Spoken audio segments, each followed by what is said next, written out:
But on the boldness, I'll just read, since no one I think much reads the rest of the statement, I'll just read a few sentences to give you a sense of what the young Bill Buckley wrote in 1955, launching this magazine.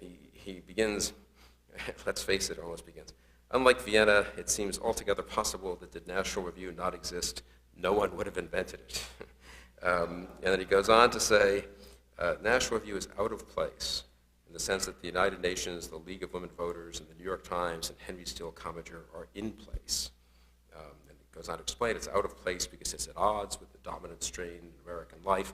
And again, what's impressive about this is this sort of bracing honesty. Bill doesn't necessarily pretend that, or even claim that most Americans really agree with this, or that if people really thought more deeply, they would. He just says, we are out of place, we're out of the mainstream right now, and we're going to change that mainstream. It's not simply that we're going to sort of appeal to people's inner selves or better natures.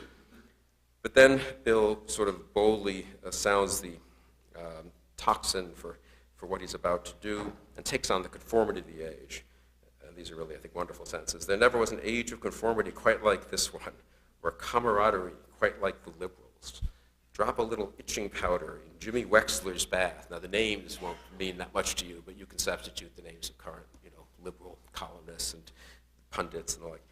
Drop a little itching powder in Jimmy Wexler's bath, and before he has scratched himself for the third time, Arthur Schlesinger will have denounced you in a dozen books and speeches. Archibald MacLeish will have written 10 heroic cantos about our age of terror. Harper's will have published them, and everyone in sight will have been nominated for a Freedom Award. Conservatives in this country, at least those who have made their peace with the New Deal, and there is serious question whether there are others, those who have not made their peace with the New Deal, and there is serious question whether there are others, are non-licensed nonconformists. And this is dangerous business in a liberal world, as every editor of this magazine can readily show by pointing to his scars. Radical conservatives in this country have an interesting time of it, for when they are not being suppressed or mutilated by the liberals, they are being ignored or humiliated by a great many of those of the well-fed right, whose ignorance and immorality have never been exaggerated for the same reason that one cannot exaggerate infinity. I mean, I had totally forgotten, I'd read this a couple of times over the years, that in his launching of this new conservative magazine that's supposed to lead the conservative movement, he insults, to say the least, the well-fed right, whose ignorance and amorality have never been exaggerated for the same reason that one cannot exaggerate infinity. That's a pretty good. So that is, I mean, a sign of Bill's boldness and frankness, let's say, and of course his verve. And I think that's what he's most famous for, and justly so. But as Henry Kissinger pointed out, beneath that, and there was this deep, I think, humility, and that's evident too in this statement. This entire statement, which is, maybe 400 or 500 words, never has the first person in it. It's written by Bill. It's totally Bill's voice, obviously. He speaks always of what National Review is going to do. He says, as I said before, it seems possible that did National Review not exist, no one would have invented it. He doesn't say, of course, that he's the one who invented it. And it closes the mission statement, for we offer, besides ourselves, a position that has not grown old under the weight of a gigantic parasitic bureaucracy, a position untempered by the doctoral dissertations of a generation of PhDs in social architecture, unattenuated by 1,000 vulgar promises to 1,000 different pressure groups, uncorroded by a cynical contempt for human freedom. And that, ladies and gentlemen, leaves us just about the hottest thing in town. And I was so struck reading that because, of course, it's not the us that is the hottest thing in town, really. It was Bill Buckley who was the hottest thing in town. But there was a kind of appropriate, I think, modesty that led him to pretend that the whole enterprise was the hottest thing in town, whereas he obviously was, and his legacy, I think, remains the hottest thing in town. One final point, many people have said this, and I very much agree, that Bill would have been thrilled by the achievement of the young people we've seen up here today, and led by Lauren and Nathaniel, but all of you in setting up this program. Bill Buckley had a real, I think, affinity for the young. He, like Machiavelli, perhaps, thought that fortune favors the young, and he was always young in spirit, and I think understood that the future depends on young people. But he also, I think, spoke to the young, some people who think the youth are important in a very laborious and somewhat self-conscious and off-putting way, spent a lot of time talking to youth about how youth are important. And I don't think Bill did much of that. I just think he, in his own behavior, in his own encouragement of young people, and really by his example, provided a path forward for young people in the conservative movement and to conservative ideas, which was extremely important.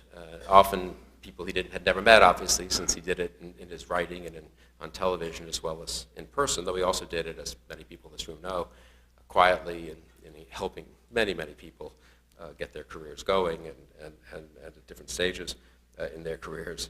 And looking at the young people today, and cheers me up about the future, actually, as I think it would cheer Bill up. Your generation made a little mistake in 2008 when you voted by better than 2-1 for Barack Obama, but it was understandable, and as I always like to say at college audiences, you know, what's the point of, you have to make your mistakes young so you can get wiser as you get older, and you'll look back once with amusement at the fact that you made a somewhat mistaken vote, I think, in one presidential election. But actually, I've got to say, being here, I've always thought this actually about the current young generation, despite the enthusiasm for Obama in a way. I mean, people in this room probably weren't so enthusiastic for Obama, but those of your colleagues who were, it's really the flip side of a kind of openness and idealism that could easily be corrected and sent in steered in a more productive course, and I think it will be. And I've always thought that the 9/11 generation, as my friend the late Dean Barnett called it, especially obviously those I think who are fighting for us overseas, but really across the board, whether people choose to do the thing that they can do best, and that's certainly not appropriate for everyone or for most people, but fighting here or educating yourselves or many volunteer and religious and charitable activities.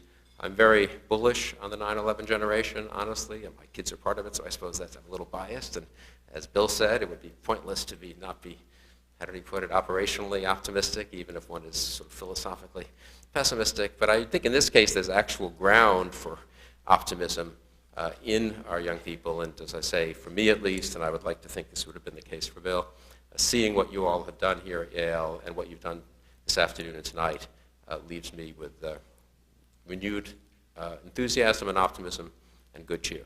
Thank you very much.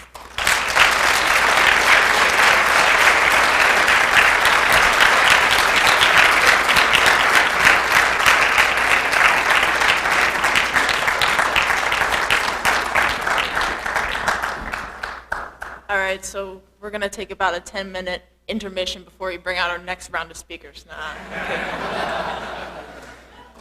But in all seriousness, thanks so much, everyone, for coming tonight, and special thanks to all of our speakers and also to Nathaniel, who is the best successor that I could have found to carry on this torch on campus. I think it was in the Buckley archives that I first talked to him about this idea, so I think that's most appropriate. In any case, you're free to stay as long as you'd like, but I also understand some people have trains, planes, and automobiles to catch. So thanks so much again.